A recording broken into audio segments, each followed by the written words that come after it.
Hello everyone, you are watching Naresh IAS Academy YouTube channel. Now I am going to discuss next part on General Studies question paper 1 for IAS mains exam. And today I will discuss a topic from the Indian geography. I have discussed the General Studies question paper 2 entirely through the 20 videos on YouTube channel. So you may take help from there. And this is my next series, and I am going to complete the GS paper 1 through the 20 videos, and you may contact for the offline classes. This is the topic,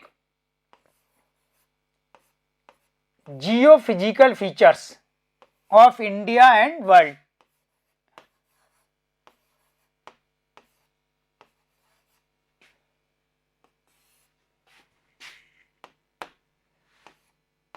Then I will discuss the Himalaya Mountain.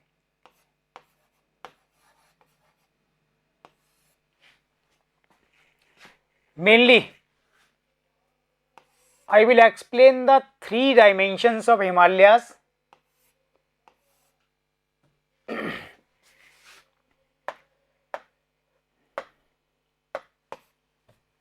One is the carrying capacity.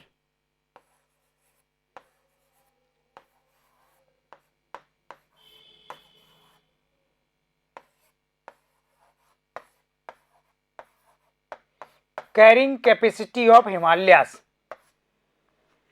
Second, glaciers of the Himalayas.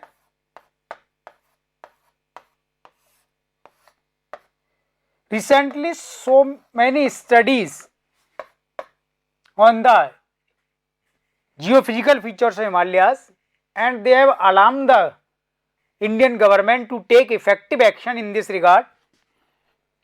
And the landslides.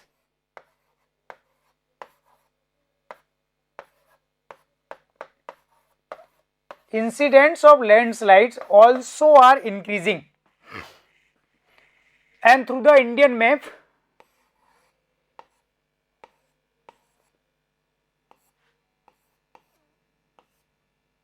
we can understand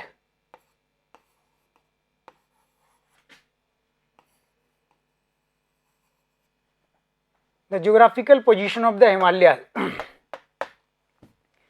So this is the Himalaya Mountain, around 2400 km long, from the Pakistan to Myanmar, and then China to Tibet. So many information you have already about the Himalaya Mountain, but according to the IAS mains exam, we should try to understand the new dimension or the other aspects which are generally in news or in the research and the studies of the international scholars. One is the carrying capacity. What do you mean by the term carrying capacity? And it have mentioned in the various reportages.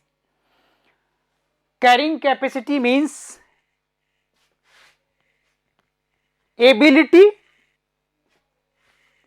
to provide sustainable supply of something to the others. So in case of Himalayas, we can say the existing population and the growing demand of the population is affecting the carrying capacity of Himalayas. There is a existing population in Himalayas, and every year millions of peoples now moving towards the Himalayan state like Jammu Kashmir, Uttarakhand, Himachal Pradesh and Arunachal Pradesh, and they are generally considered as the tourist. But where? They are demanding the fresh water for drinking and the other activities, and they are demanding the natural beauty and pleasure environment for their entertainment, and abundant and the fresh oxygen for breathing,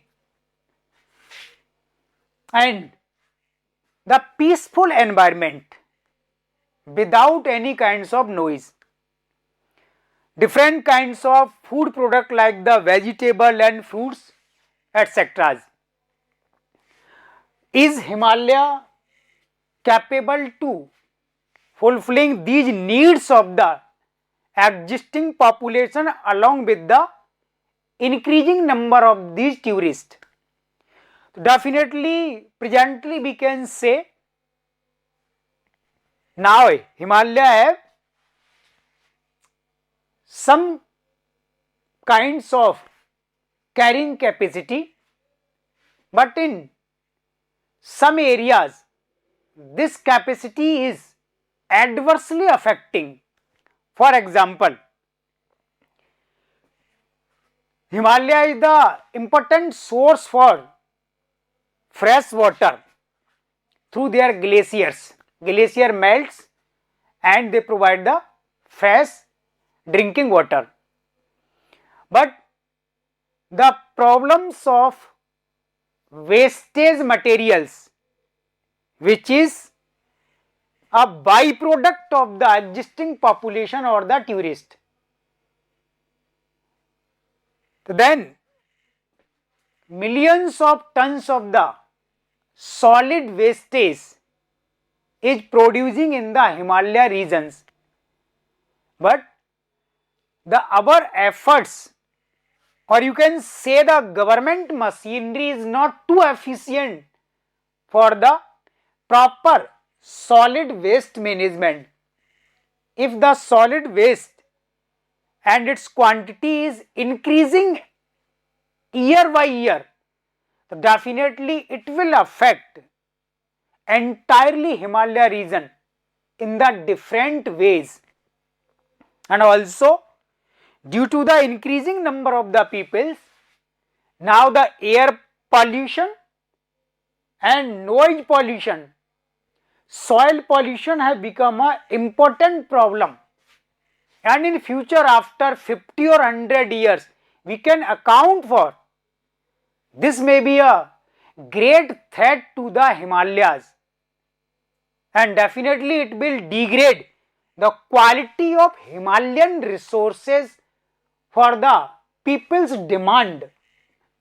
So, we must consider or aware about the different reports or the views of scholars they have studied about the Himalayas.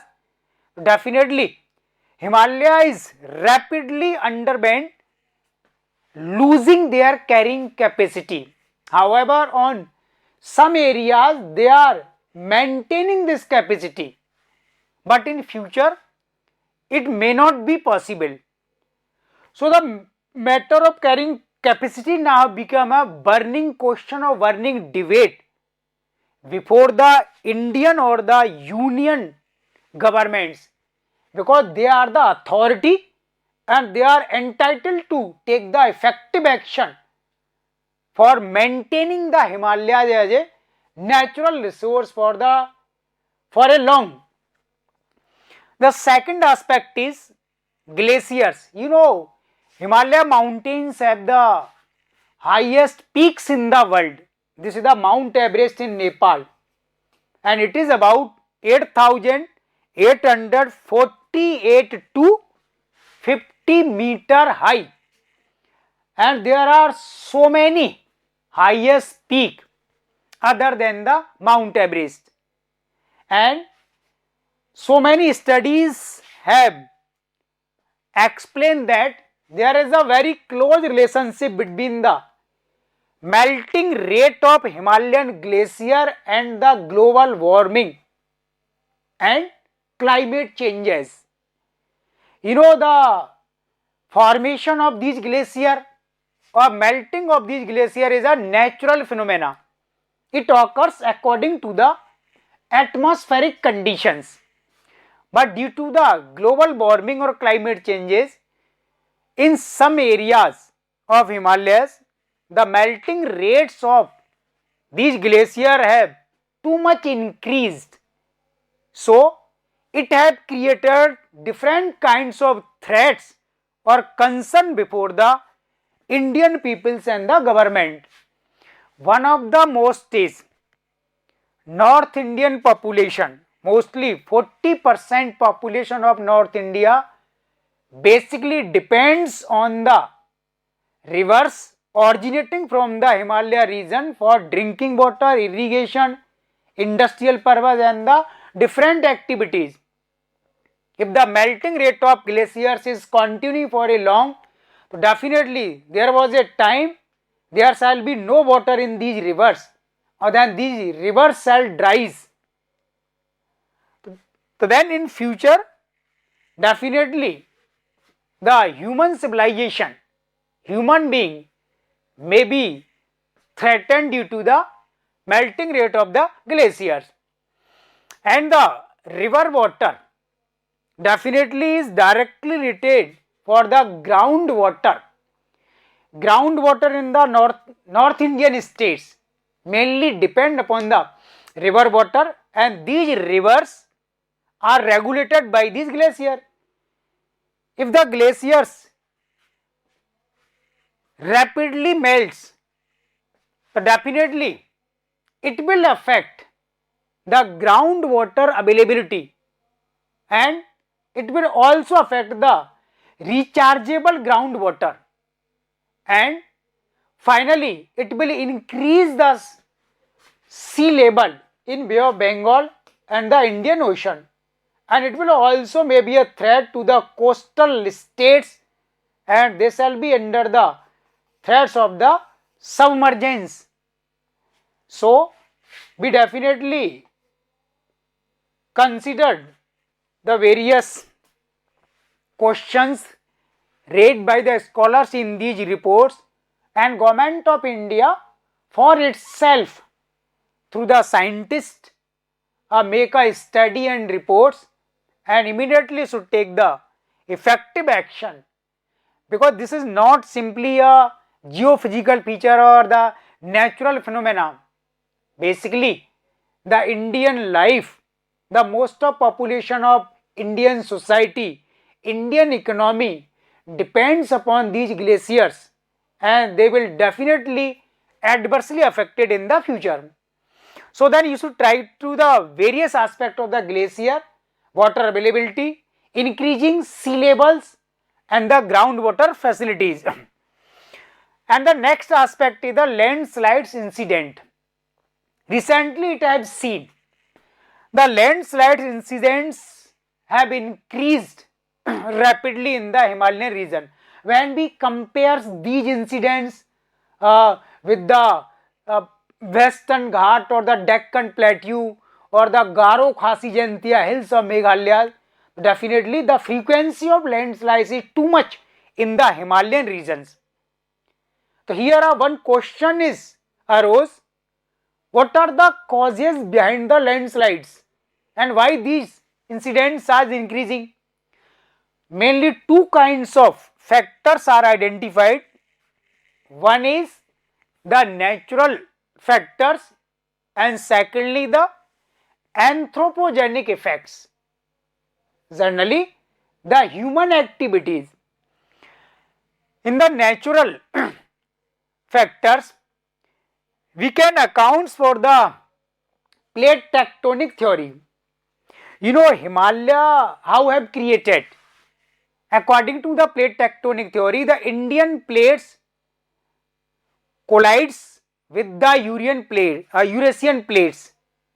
So then after the collisions between these two plates, Himalaya was emerged, and Himalaya is still under the formation process, and it is the youngest mountain or the newest mountains of country.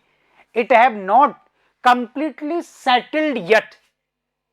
So the plate tectonic theory making it unstable, and this instability sometimes cause to fault, fold and cracks into the Himalayas. Finally, they turn into the landslides. Next is increasing incidence of the heavy rainfall, the torrential rainfall and the cloud bursting, torrential rain, and both the factors makes pressure over the Himalayan rocks, and water for a long time makes the bonding between the rocks elements, and this finally converted into the landslides. On the other hand, when we talks about the anthropogenic effects of the human activities, we can count the so many intervention made by the humans, like the first, the unscientific settlement in the Himalayan region like the Jammu Kashmir, Himachal, Uttarakhand, Sikkim, Arunachal, Nagaland. This is the unscientific settlements of the human beings. Our governments did not make a perfect plans. They did not care this, and now it has become a problem. And the deforestation. Peoples are cutting forests for their domestic or external demands, and in some areas overgrazings by the local peoples, and the constructions by the union or state government like the road, bridge, flyover, tunnels, and expansion of the rail network, and union government have made so many stations or strategic points for the Indian army, and all these efforts have made Himalayan rocks too much weak, and the bonding between the elements or atoms of Himalayan rock definitely have become loose. So, when there shall be any kinds of disturbance into the internal forces of Himalaya, then it could not afford these kinds of activities and turn into the landslides. So, definitely the landslide incidents are increasing, and it has become a great threat to the human life. Government of India, because Government of India and so many projects now under the threats of the landslides, and either these may be the blocking of the national highway and the destruction of hydropower projects and the so many tunnels and the demolitions of the rail network and the transport and the communication lines, the disruption of transport system. Definitely Government of India, without making any kinds of delay, should take serious concern in this regard, and as soon as government should take care of the Himalayan region and should include the suggestions of the Indian or the international scholars, definitely, because Himalaya is a natural resource and we have to maintain for the existing people's demands or for the forthcoming or increasing demand of the new generation. So, we should take care of the Himalaya region. Thank you.